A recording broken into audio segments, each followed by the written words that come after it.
Hello mga katuhog! So for today's video ay tuturuan ko po kayo kung paano mag-crochet nitong mini bag. Ito po ay magandang lalagyanan ng earphones, pwedeng wired or yung earbuds or AirPods kasi medyo malaki naman siya, or lalagyanan ng coins or bills, maganda siyang pang gift. Para sa mga materials, gagamit nga pala tayo ng Indifil 4-ply yarn, 3mm crochet hook, scissors, yarn needle, isang small and big size, tapos small magnetic snap buttons, wooden label tag, sewing thread and needle, and gagamit din tayo ng E7000 pero optional lang naman siya. To start, sa round 1, mag-work tayo ng magic ring, tapos mag-work tayo ng 6 single crochet. Nako, kung mahilig din po kayong gumawa ng purse, make sure to like and follow this video kasi marami po akong ginawa tutorial about making purses, wallets, bags. At kapag natapos na tayo sa pag-work ng 6 single crochets, hilain natin yung yarn tail para mahigpit siya. Tapos mag-work tayo ng slip stitch dun sa first single crochet na ginawa natin. And then ng round 1, so sa round 2 naman tayo, chain 1, hindi counted as a stitch. Into the same stitch, mag-work na 2 single crochet. So into every stitch, 2 single crochets naman ang gagawin natin. Ito yung start na increase natin. And to end the round, mag-work lang tayo ng slip stitch dun sa first single crochet made. Chain 1, 1 single crochet into the same stitch, and then into every second stitch, dito sa round 3 na to, dun tayo mag-work ng increase or 2 single crochet. At the end of this round, mag-slip stitch ulit tayo. So first single crochet, chain 1 and 1 single crochet. For round 4 naman, into every third stitch tayo mag-work ng increase. So, lumalakad yung increase as we move on to the next round. Mag-slip stitch pa rin tayo dun sa first single crochet na ginawa natin, and to start round 5, ang increase naman into every fourth stitch around. So, ganun lang kadali pag mag-work tayo ng flat circle. Huwag kakalimutan ng placement ng ating mga increase para manatiling flat on circle natin. After this, for round 6 naman, ang increase natin ay mag-work tayo into every fifth. Dun sa ikalimang stitch, dun tayo mag-work ng increase.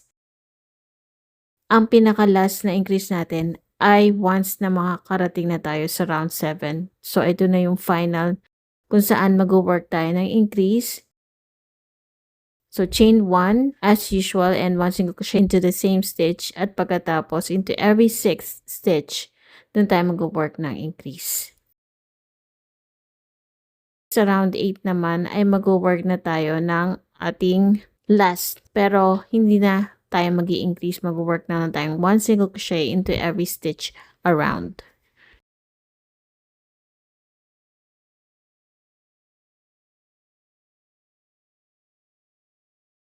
After nito ay magpapalit tayo ng yarn. Dito na bali tayo mag-start mag-work ng mga tulip stitches. After chaining 1, i-cut off natin ang yarn. Pwede nyo na rin i-weave in yung ends kasi later on, babalik na rin natin yan at mas marami pa tayong i-weave in. Tapos, kukunin natin yung green na yarn. Ganito ang bali ang ginagawa ko. Sa first stitch, itatali ko itong yarn para ma-secure ko siya. And then after that, saka ako mag-chain 2. Tapos, 1 double crochet into the same stitch at makakagawa na tayo ng double crochet 2 together, mag-chain 2 tayo, and then double crochet 2 together into the same stitch. Nakabuo na tayo ng isang V-stitch or pinaka-leaves ng ating tulip. And then, skip 2 stitches at uulit tayo mag-work ng double crochet 2 together, chain 2, and then double crochet 2 together, all into the same stitch. Huwag kakalimutan na mag-skip ng 2 single crochet after that. And once we get back around dun sa top part ng double crochet 2 together, saka tayo mag-chain 1 and then cut off na yarn. Tapos, ang next naman is gagawa tayo ng tulip. Sa paggawa ng tulip, kailangan natin ng foundation. So, babalik tayo sa main color. At ganito ako mag-insert ng yarn na white.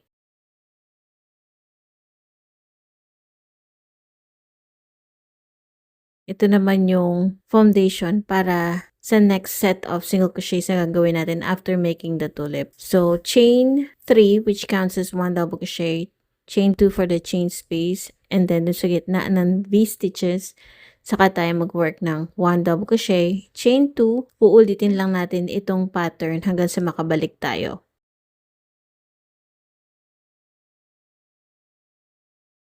Sa pinaka-last round, mag-work tayo ng slip stitch dun sa ibabaw ng first double crochet or chain 3.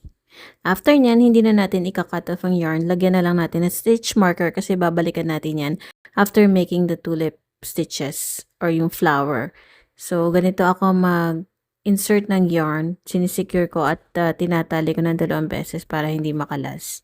And then, mag-chain 2 tayo at gagawa tayo ng puff stitches. So, tignan nyo lang kung paano ko ginagawa. Parang gumagawa ka lang ng maluluwang na half double crochets at papaikot ng 3 beses and then secure natin with a slip stitch. After nung yan, ilulusot sa maraming loop and then mag-chain. Uulitin natin ng 3 beses yan hanggang sa makabuo tayo ng isang tulip stitch and then reinsert dun sa ibabaw ng first puff stitch. Chain 1 tapos mag-work pa tayo ng 3 single crochets dun sa butas. Uulitin lang natin mag-work ng tulip stitches hanggang sa makarating tayo sa last chain 2 space. Ito yung klase ng tulip stitches na magandang gawin kasi bulky siya at hindi siya masyadong see-through. Unlike dun sa regular na V-stitch at dun sa isang klase ng tulip stitch na isang beses ka lang mag-work ng puff stitch. Kung nakita niyo yung Tumblr ko na project, ganitong tulip stitches ang ginawa ko rin. Sa pag-end ng round, i-slip stitch lang natin dun sa top part ng first puff stitch. And then, chain 1, cut off na natin ng yarn after that. Then, babalikan natin yung loop na nilagyan natin ng stitch marker. Bale, itutuloy lang natin ang mag-work ng single crochet stitches na walang increase. So, after natin ipadaan yung loop, mag-chain 1 tayo and then 1 single crochet into the same stitch. Dun sa chain 2 space, mag-work tayo ng 2 single crochet stitches. Then, doon naman sa gitna ng 2 tulip, mag-work tayo ng single crochet. Uulitin lang natin yan hanggang sa parating tayo sa last stitch.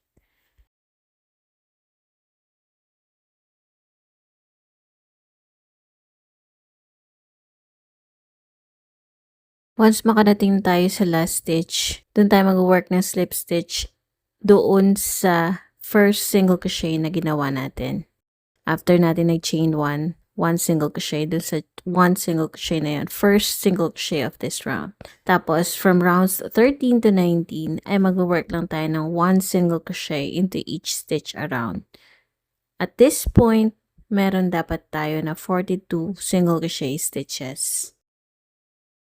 So, once ma-reach na natin yung round 19, ganito na yung itsura niya. After slip stitching, ay mag-work naman tayo ng strap. Sa pag-work ng strap, i-align lang natin yung edges niya.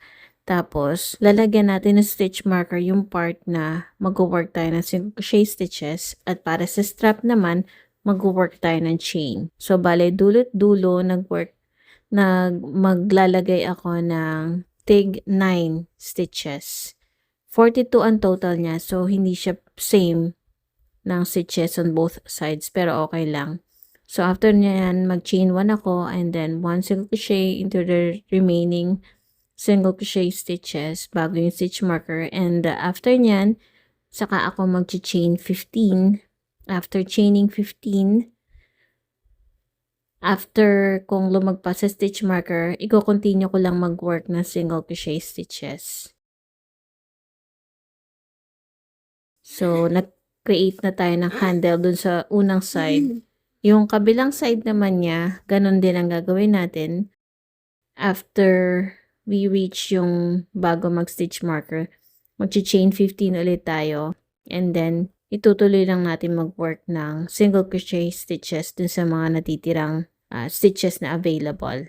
Bale, mas marami yung chain kumpara dun sa na-skip na stitches natin. So, depende sa haba ng strap na gusto nyo, pwede nyo dagdagan. Pwede nga pala natin lagyan ng bead ring around dun sa strap para maisabit natin sa bags. Di ba uso ngayon yung mga bag-on-bags, ganon. Meron din palang bead ring na metal and uso din ngayon yung iba't ibang colors. So, nabibili yun online. To end the round, ay mag-work lang tayo ng slip stitch dun sa first single crochet na ginawa natin. Final round, uulitin lang natin. After chaining 1 single crochet in the same stitch and 1 single crochet into each stitch around. After ko mag-work ng final stitch, mag-cut ako ng yarn. And then, gumagamit ako ng yarn needle para mag-create ng chain sa ibabaw ng first single crochet. So, ini-insert ko dun sa second single crochet para yung chain na makikreate ko, nasa ibabaw siya ng first single crochet nitong final round. Maganda rin itong technique na gamitin if ever nagagawa ka ng mga granny squares para manatiling same ang count ng stitches around. Kasi kapag sa first stitch mo nilagay, madadagdagan ng stitch yun. And then after niya, sinisecure ko yung ends niya, parang binubuhol ko. So, importante din na hindi mo nyo masyadong hilahin para pumantay lang yung stitches sa ibabaw. Then after, weave in na natin yung ends. Ang final na gagawin natin ay maglalagay tayo ng magnetic snap buttons. So, madali lang yon. Naituro ko na yun sa previous videos ko, pero ipapakita ko dito kung paano ako maglagay.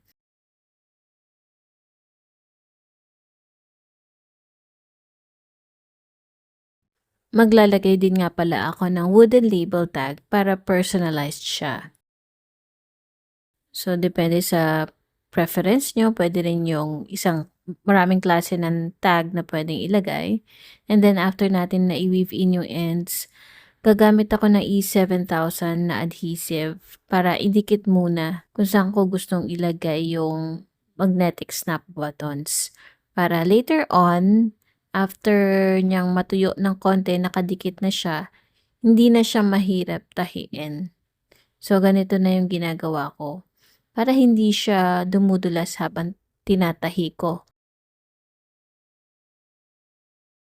Ang ginamit kong karayom is medyo maliit kasi hindi kakasya yung makapal na yarn or malaking yarn needle.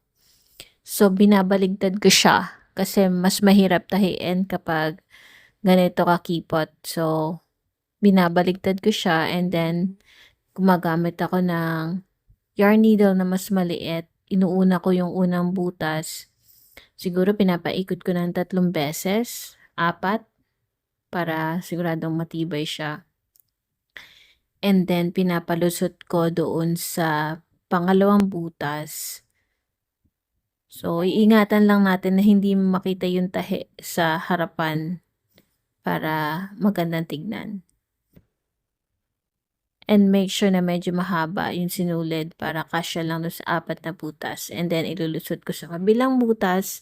Uulitin lang natin hanggang sa makarating tayo sa last. And then, ibabalik natin doon kung nasaan yung buntot.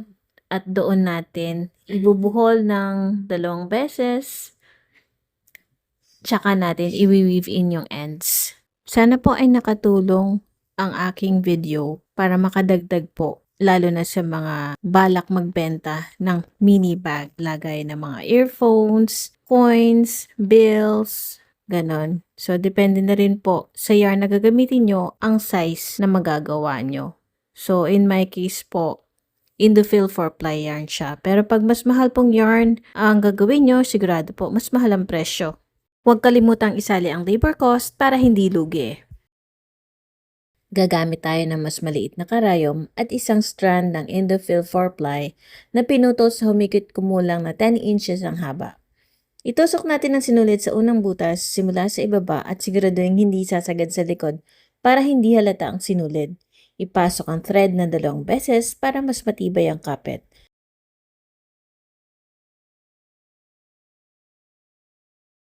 Pagkatapos, itusok natin ang karayom sa ilalim ng mga stitches papunta sa kabilang butas ng label.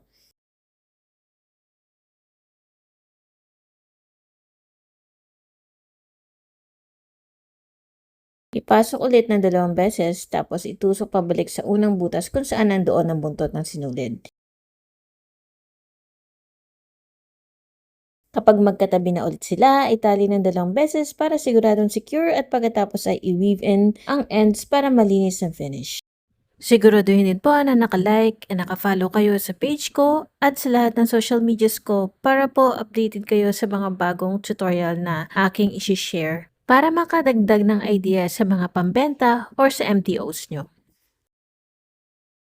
Ayun na nga, tapos na tayo sa paggawa ng mini bag na perfect bilang gift. Pwede siyang gawing lagay ng earphones, coins, o kahit bills. cute at super useful pa. Kung nagustuhan nyo ang tutorial na ito, don't forget to like, follow at i-share ang video na to para mas marami pa ang ma-inspire mag-crochet.